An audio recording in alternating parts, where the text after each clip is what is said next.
The Whistler.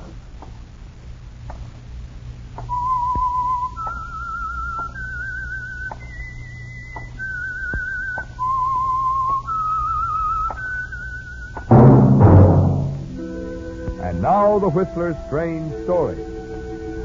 Solid Citizen.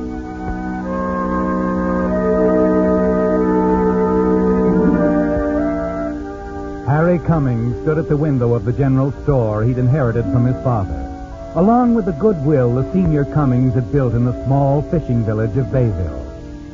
Harry's eyes followed the tiny wisps of fog sweep in before the approaching darkness. He smugly watched the fishing boats as they moved slowly out to sea. Boats that were manned by people who looked up to Harry, respected him. Harry Cummings had used the well-earned reputation of his father to cover up his own lack of character, and gloated secretly that he'd successfully fooled his fellow townsmen, who looked upon him as an up-and-coming man.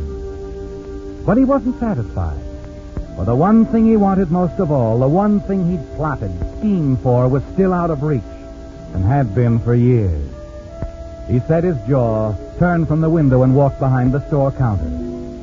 It was odd, he thought, that time had not eased his longing for her, that each spring increased this longing and made him more determined than ever to win the woman he'd lost to another.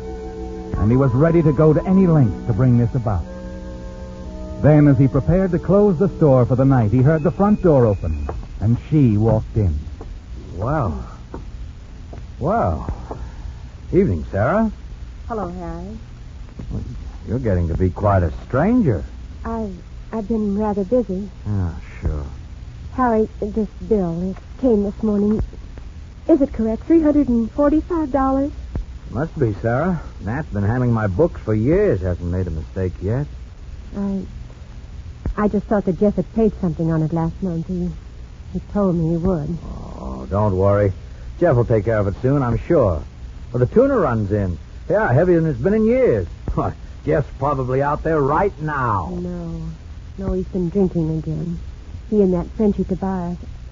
I don't know what's come over him, Harry. He's changed so. What's Frenchie? He's just no good for Jeff. Oh, no, Sarah. I'm sorry. Just that I'm so upset. This bill and... Yeah, I understand. And I don't want you to think about it anymore. I can wait, Sarah. I'm used to it. You've been very kind, Harry. You know how I feel, Sarah. How I've always felt about you. Maybe I've just been kidding myself, but somehow I know there's a chance for us yet. No, Harry, no. I belong to Jeff. He loves me, and I've got to... But you don't love him. Don't say things like that, Harry, please. All right, Sarah. I think I'd better go now. I have to stop by the cafe and see Mr. Loomis. You could put in a good word for me there, Harry. What? I've been thinking I want to earn some money. I've never done anything but keep house, but I know I could learn to wait on tables. Well, that's pretty tiring work, Sarah. Now, look, I could use some help here at the store. Oh, no. I don't think that would be right, Harry. Well, I'll tell you what, then. I'll talk to Jeff about the bill tonight, right away. Oh, no, you mustn't. He'd be angry if he knew I came to Oh, him. no, he won't, believe me. Hey, maybe I can do something to straighten him out. After all, Jeff and I used to be pretty good friends. It's very kind of you, but I don't think it would do. Well, let me give it a try. If it doesn't work, then we'll talk about a job. All right. Good night, Harry.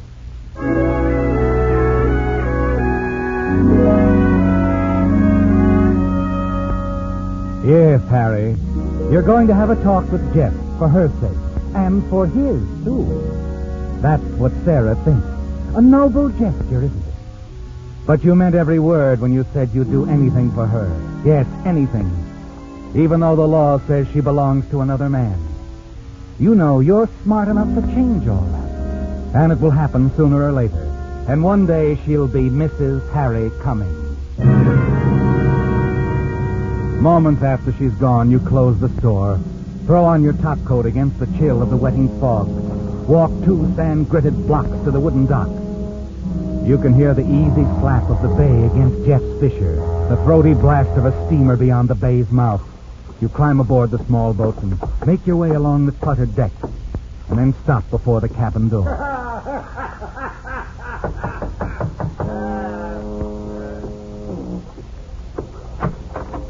Frenchy Tobias stands before you. Over his shoulder, you can see Jeff Lancaster sitting at the table, a whiskey bottle within easy reach. He looks at you sullenly over a deck of cards he's shuffling. Well, Mr. Cummings, huh? Glad to have you aboard. Evening, Jeff. Frenchie, a chair for Mr. Cummings. Yeah, sure. So what brings you around? Your bill, Jeff. It's getting pretty steep. I was wondering if you'd be able to pay something on it before long. Don't get impatient. Pay off as soon as I get a good haul. You'll never get it anchored here in port. Now, look, solid citizen, I don't need you telling me when to fish. Get lost. Pull up anchor. We aren't going out tonight, are we, Jeff? The boys are expecting you at Joe's place. Fog's so thick now you wouldn't get out anyway. Fog don't stop me. Never has yet. Well, I can send this boat 3 miles out without even touching the wheel. You're taking quite a chance, aren't you? Not me. I know this channel like my hand. Come here, I'll show you. I set the wheel like this and jam it with this chunk of wood. With the tide the way it is, she's headed seaward. I could start her up and put her in gear. I've done it too, haven't I, Frenchy? Yeah, sure, Jeff, but the boys are expecting you. Go on over and tell the boys I can't make it. I'll warm her up. Okay, I'm going. And hurry back, we're sailing out.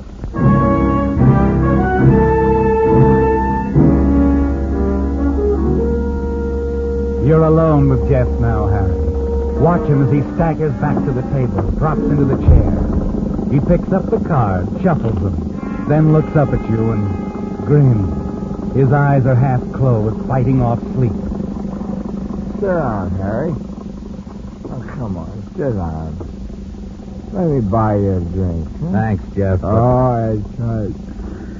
You don't take it. Hey, look, Jeff, you're out on your feet. Better turn off that motor and get to bed. I'm all right. I'll just grab a few winks until Frenchie gets back. And then we're pulling out. Jeff, you're in no condition. Get lost. Will you? Get lost. I'm going to take a nap.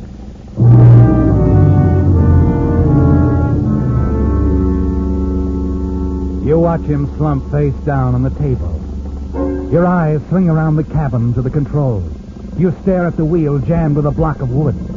And then suddenly the thought hits you. The sound of the motor begins to pound into your brain, and Jeff's words come back to you. I set the wheel like this.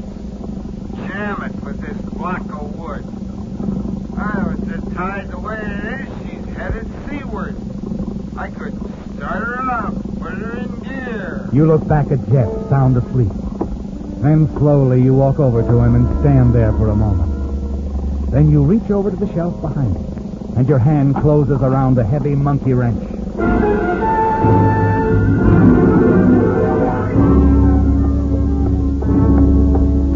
No use hurrying, Frenchie. Oh, it's you. You're too late. What? Well, you know how Jeff is when he's drunk. I couldn't talk him out of going. He decided not to wait. He sailed without you. He's just gone. That's right. He's gone.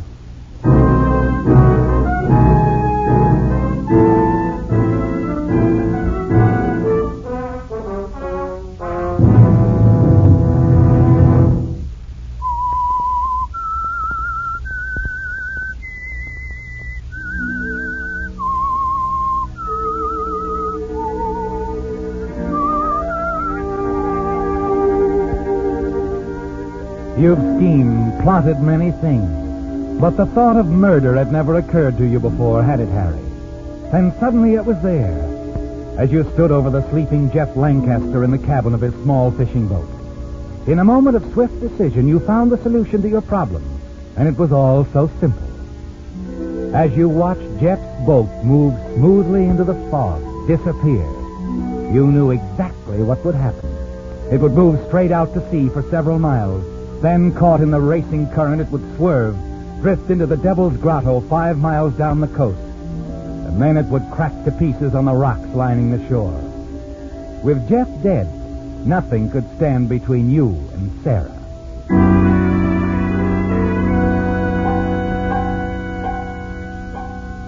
You wait anxiously in the days that follow for news of the tragedy to reach the village. On the street, in your store, in the Starfish Cafe, the talk is all about Jeff. Say, Mr. Cummings, I understand you were the last one to see Jeff that night. That's right. I guess I was. Tried to talk him out of sailing, but he'd been drinking. Wouldn't listen.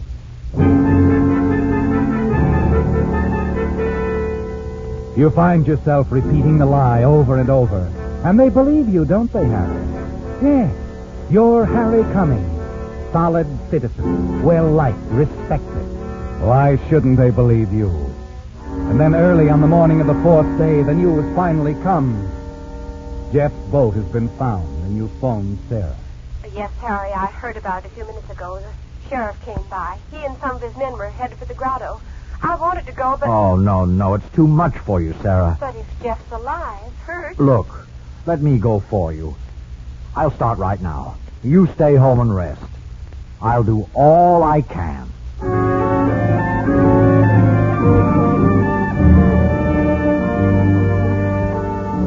3/4 of an hour later, you park your car high on the cliffs overlooking the treacherous grotto.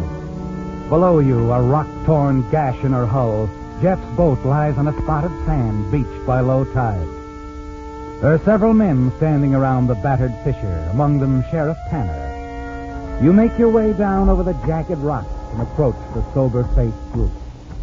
Hello, Sheriff. Boy. Oh, morning, Mr. Cummings. Morning, Harry. Well, you came down the hard way. Easier path just north of here. Well, Sarah, Mrs. Lancaster asked me to check. Actually, she's not feeling well. Mm-hmm. Jeff, did you find... No, he's not around. Washed overboard, I guess. Oh, I see. Funny thing, though, the way the wheel is set in place with a block of wood. Oh, quite a few fishermen use that trick, Sheriff. Holds the rudder in place while they work with their line. That's right. Jeff used to set it that way. Let the boat steer itself through the bay. Made sort of a game of it. Uh-huh. Well, looks like he played his last game. I wouldn't be too sure about that. After all, the rubber life raft is missing. You know, Jeff could be on that. What? No, I don't think so. Coast Guard's been on the lookout. They'd have found him. Maybe. But he could have been picked up by another boat, you know.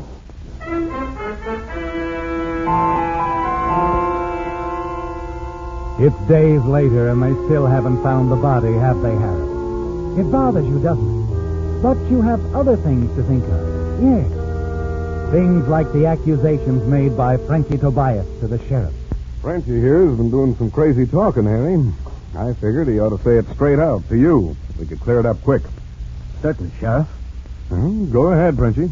Well, when I left the boat that night, Jeff was awfully drunk. He set the wheel with that chunk of wood, just like it was when the boat was wrecked. Mr. Cummings here heard him say that the boat could go out all by itself. Yes, I believe I did. The way the boat headed straight back for the Devil's Grotto, it looks just like it bore out and drifted back. Exactly how it'd be if no one touched the wheel. So? So I think that you put the boat in gear, Mr. Cummings. Cut her loose and let her go. I think maybe Jeff passed out. Or you hit him on the head with something. Oh, I see. Now, you understand, Harry. Frenchie has lost his best friend. He's not thinking straight. Yes, I understand, Sheriff. Look, Frenchie, you realize, of course, I had no reason to murder Jeff Lancaster. You used to be in love with his wife. What? Yes, that's true. But everyone knows that. I still think a great deal of Sarah. But to say I murdered her husband, well, it's simply fantastic, that's all. That's my feelings, too, Harry. Frenchie is going to have to take the loss of his friend like a man. Keep his fancies to himself. No, I figured no one would even listen to me. You'd be believed if you had any proof. But you can't just say, I think, or I believe and be heard. Don't you see? Yes, I see. That ever since I was a kid and kicked around by my people, I never had a chance till Jeff took me in. Jeff certainly had his good points. He gave me a job, treated me human. I hate this town. If I had the money, I'd leave. Now cut that stuff out. Easy, Sheriff. Like you said, he's lost a friend, a good one. And we must understand. He needs help. And I'm willing to lend a hand. Frenchie, look, I'm buying a fishing boat. You're not only going to work on it, you're running it. Huh? Well, you're making fun of me. No, I mean it. Harry is making you a most generous offer, Frenchie. Well, I guess so. Yeah. Oh, why am I always so wrong? Well, now, how about it? Are we partners? Well, I guess so. Sure. Well, you might thank him. But thanks. Thanks, Mr. Cummings. Very much. I'll see you later.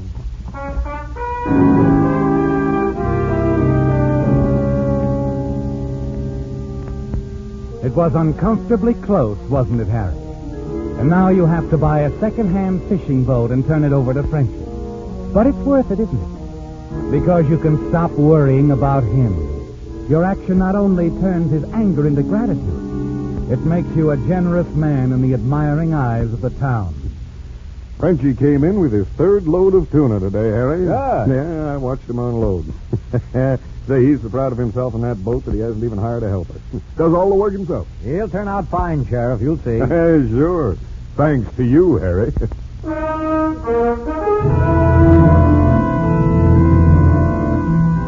been 3 weeks since Jeff's broken boat was found in Devil's Grotto. You gambled with murder, Harry. And now that Sarah's working for you at the store, you feel that you've won. You decide that it's time to start forming Sarah's thoughts your way. You've been very patient with her up to now, haven't you? Very patient. Then one evening, as you call on her at her house, you notice Sarah seems disturbed. Oh, it's nothing really, Harry. I'm real jumpy, I guess. Frenchie stopped me on my way home from work. Oh? He said, "You're working for Harry Cummings now." And I said, "Yes." And he said, "Don't ever forget Jeff may still be alive, Sarah. He could have been afloat in a life raft and then picked up by a freighter and taken to a far port." And he just walked on. Harry, do you think that might have happened? That Jeff may still be alive somewhere? Yeah. It's highly unlikely, Sarah. I wouldn't listen to Frenchie. Oh, I'll try not to, Harry. I'm so grateful you gave me a job. I'm going to pay all the Lancaster debts. I just won't feel right till I do. I wish you wouldn't work so hard, though. Well, you work harder than anyone else in the store. It's good for me. And makes me forget things. I could make you forget everything, Sarah. If you'd only let me. Look, Sarah, Oh, I know. Please, Harry. We must wait. Wait, Harry, wait. The word becomes one that you detest, doesn't it? And as days pass into weeks and weeks into months, it's still the same. Wait. Wait. Sarah, how long must we wait to start living? It's been 6 months. Oh, why don't you marry me now? Oh, it's still too soon. People would say that... Oh, really, Harry, there is another reason. It's the thought that Jeff might still be alive somewhere, as Frenchie says. As Frenchie says. Sarah, you'd have heard from Jeff by now. Oh, I tell myself that, too, but every time Frenchie sees me, he stops and talks about Jeff. Why, only this evening he said it was Jeff who taught him all he knew about fishing. Frenchie was very fond of Jeff. I'll tell him to leave you alone. Please don't scold him. He doesn't mean any harm. He's harming you. He worries you. No, he doesn't. He reminds me of Jeff, yes, but I suppose I think of him anyway. More coffee, Harry?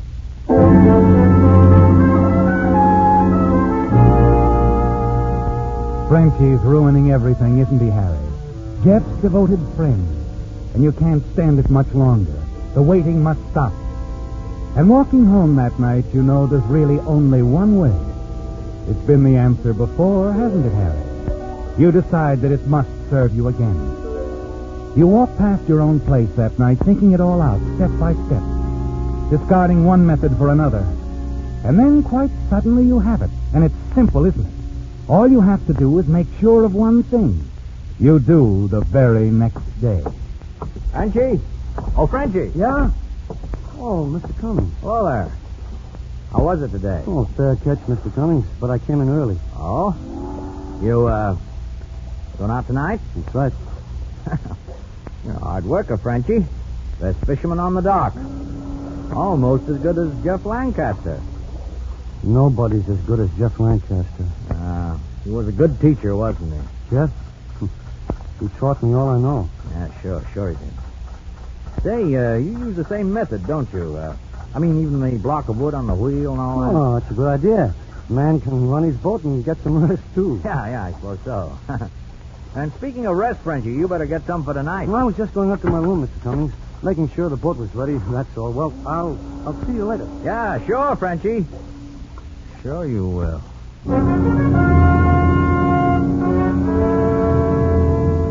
The dock is deserted when you return that night.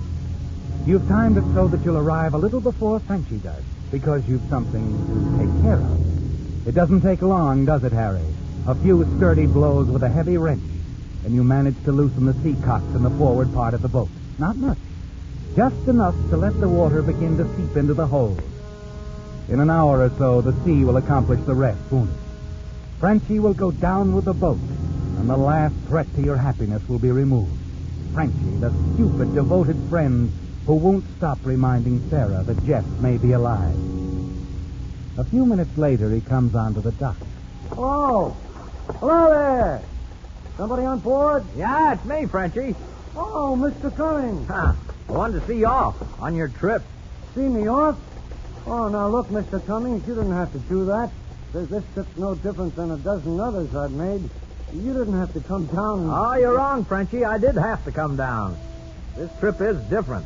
Mr. Cummings, I don't understand. Well, you will, partner. Come on, come aboard. We'll talk it over.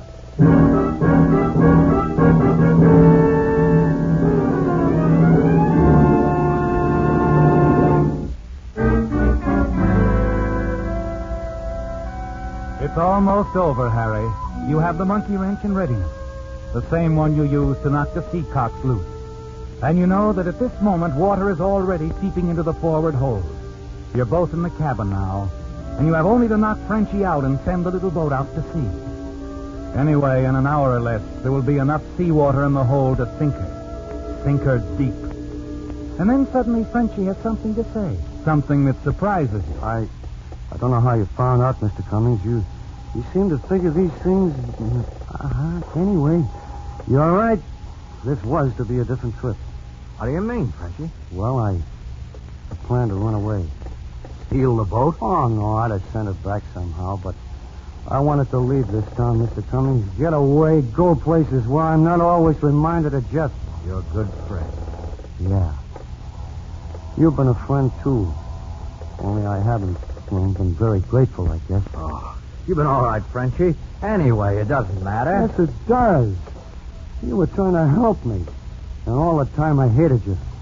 Thought things about you. Well, never mind that now, Frenchie. But I do mind. Jeff would mind, too. He wants Sarah to be happy with you or somebody. So I'm going away, Mr. Cummings. Now, wait a minute. Sure, I know you want to stop me because you're kind and good. Well, you're not going to stop me, Mr. Cummings. Forgive me for this, but I'm not going to ruin your happiness anymore. Forgive you for what, Frenchie? I For don't... this!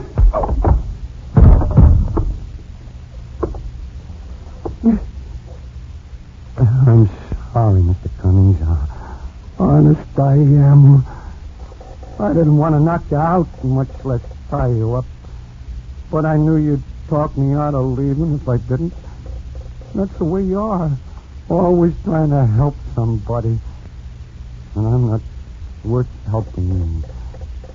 You stay here on the boat.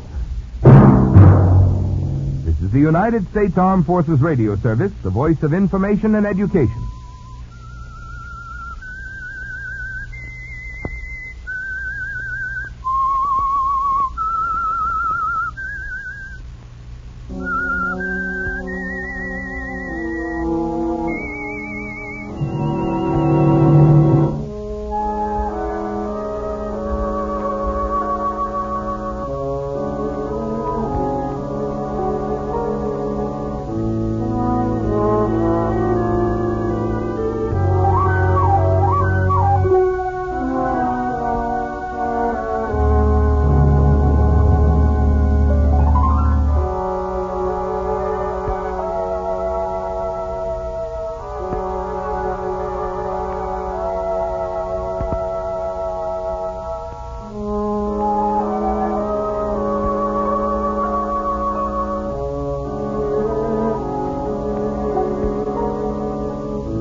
You've been listening to the OTR Gold Network.